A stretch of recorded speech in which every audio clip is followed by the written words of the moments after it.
जय मसीह की, praise the Lord. एक बार फिर से आप सबों का एक नया सवेरा में स्वागत है। आज एक छोटा सा टॉपिक है क्षमा प्राप्ति की आशीष। आइए इसके बारे में थोड़ा सा जिक्र करते हैं। क्षमा प्राप्ति की आशीष ये टॉपिक है जब बाइबल में भजन संहिता अध्याय 32 पढ़ते हैं। इसमें क्षमा प्राप्ति के बारे में लिखा हुआ है और अपराधों के बारे में। जब हम कोई अपराध करते हैं, जब कोई हम गलती करते हैं, कई बार ऐसा होता है जीवन में कि कई बार हम कई प्रकार की गलतियां कर बैठते हैं और हमें बाद में पछतावा होता है। हम टूट जाते हैं कई बार अपनी गलतियों की वजह से।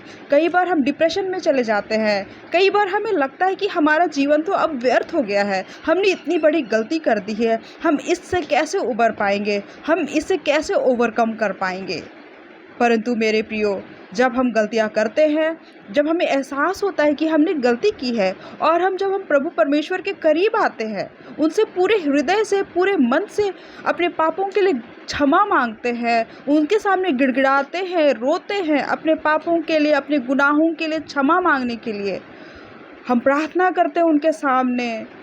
चूँकि हमारा जो प्रभु है वो क्षमा देने वाला परमेश्वर है, वो हमारे हर एक गलतियों को जब हम पछताते हैं उनके सामने क्षमा करते हैं। तो मेरे प्रियो, अगर आप भी या तो मैं भी किसी भी गलती से उबर नहीं पा रहे हैं या हम अपराध बोध है हमारे अंदर, हम उस अपराध के कारण अपने जीवन में खुश नहीं हैं, तो उससे डरिए मत।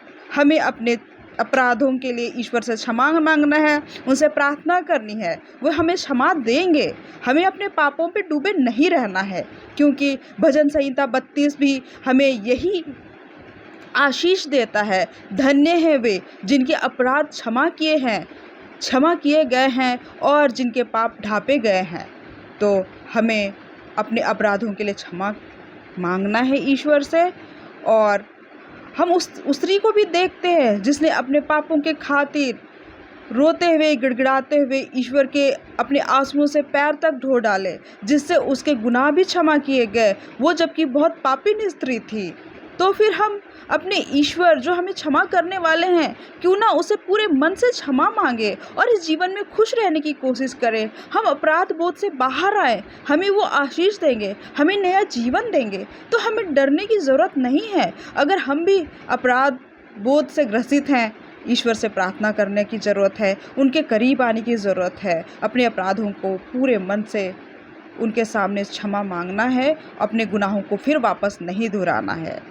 आइए इसी विषय से हम लोगों को ईश्वर आप सबों को भी और मुझे भी बहुत अच्छे आशीष दे। धन्यवाद।